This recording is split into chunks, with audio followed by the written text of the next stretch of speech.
Yeah, I'll react to that, sure. Okay, I was gonna watch how arrows are supplied, but that was a part 3 of medieval army logistics, and I think this is the part 1. I think. Regardless, this is what we're doing. How did medieval armies move? Baggage train. Preemptive like. The History Squad. Awesome channel. This guy's a great host. Original link to the video, top of the description. Right below that, link to the Discord. Phones away. Even if you're watching on one, toss it. Let's go. If you're not ready to learn, there's the door. Home ec is down the hall. You're in the wrong class. Or sit back and chill. That's fine. Let's go. Hi, my name's Kevin Hicks and welcome to my YouTube channel, The History Squad. And we're making a film today on a part about the medieval warfare, which is often forgotten, and that's logistics and the baggage train. And I always say engineers are the unsung heroes of history, and they don't get the love that they deserve. Or engineers and just, you know, learning about the logistics overall. And so I'm excited here. Okay, no pausing. My favourite character in this is one of our greatest kings, one of the greatest English kings, that's Edward III, who came up with an idea of reducing the size of the baggage train. Now you consider a medieval baggage train, it's got to carry everything. As soon as it's in enemy territory... Quick question. Is that Longshank's son? And didn't he like play for the other team sort of deal? He was gay, right? Or is that just another Braveheart? I've been told Braveheart isn't the most reliable of sources, so okay. It's got to have everything. As soon as it's in enemy territory, it's got to have everything. It's got to have every nail for every plank, every beam. If they expect to make bridges, they've got to bring it with them from England. Horseshoes, horse nails, arrows by the hundreds of thousands, bows, bowstrings, victuals, food that won't rot, yeah? It's bows, bowstrings, victuals, food that won't rot, yeah? It's... What's a victual? Or is that a food that won't rot? So much. And you can imagine that a baggage train containing everything, even to make the big catapults for a siege like the trebuchet and things like that, they would be incredibly long and they'd need good roads. But Edward III looked at this and he decided that instead of having enormous wagons pulled by great big long teams of oxen, he will reduce the size and he will have small two-wheeled ox carts that can pull one load but go through every narrow road. So instead of the baggage train being contained or confined to one big thoroughfare, they can go by the byways, the highways, and then meet at other locations. The soldiers will march with them, yeah, and protect them. But he also had this other genius, and I've actually got...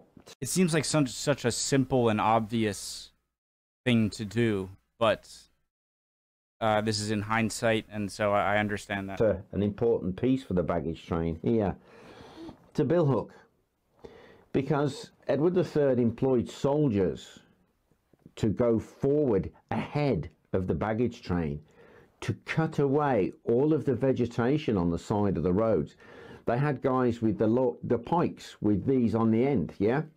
And they would cut down low-hanging branches so that... We had, just like the thing, there's one in the garage, there, a long pole with a saw attachment like that you use to cut down branches. That's cool. The baggage train wasn't delayed, so they're protected by soldiers. They have soldiers and foragers going forward, clearing the road.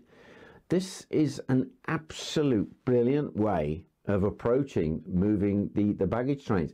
Now, I used to work at Blenheim Palace many years ago, and I got to know about the history of the Duke of Marlborough, the Battle of Blenheim, 1704. And he was actually famous for his two-wheeled carts and for moving by the highways and the byways through the narrow paths. I wonder where he got his idea from. There's actually a picture of a medieval baggage train on the move. I don't think it's English, and there are lots of wagons, great big wagons, lots of horses, lots of men all moving around over the countryside. But one of the wagons, one of the main focus, is not only full of baggage, it's actually full of ladies too. So this just goes to show just what you had to put in your wagons. Bring in the whole family along. Yeah. I hear one of the drawbacks of horses rather than ox is that ox can sort of graze anywhere and feed on any, grassy field, whereas horses need their own, you need to bring horses their own hay with them because they can't feed on grass like ox can. I'm not exactly sure. I think I'm right. So this just goes to show just what you had to put in your wagons. Yeah.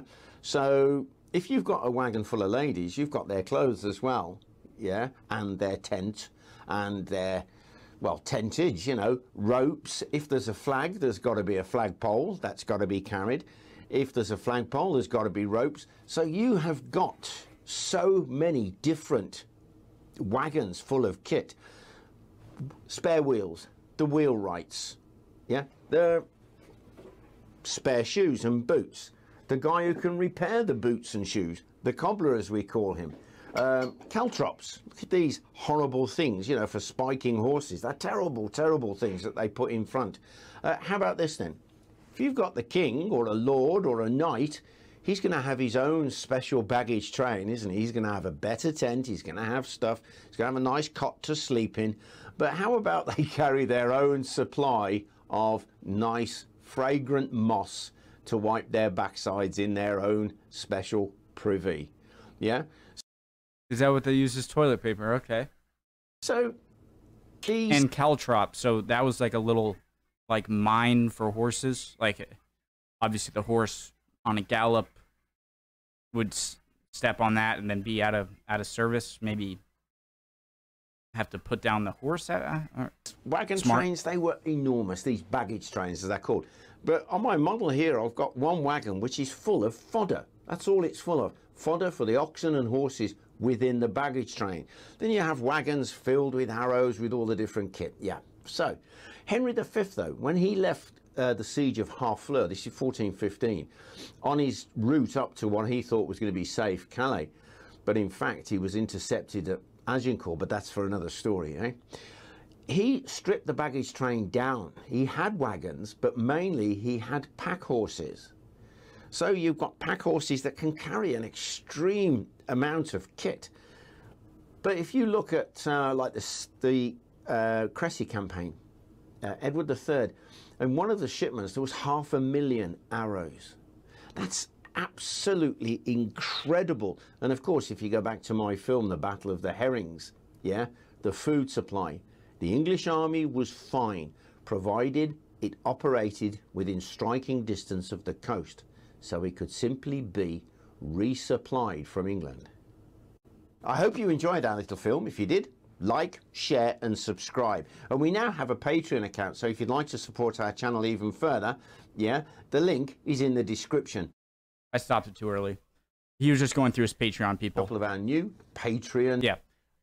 So really cool. This is, I believe, the first part in a 3 or 4 part medieval army logistics miniseries. So I'm gonna get that started right now. Awesome video. Love if you guys can answer my questions, learn something, or can teach me something. And yeah, hope you're doing well. Chin up. If not, you'll be good soon. Don't worry. Bye, guys. See you soon.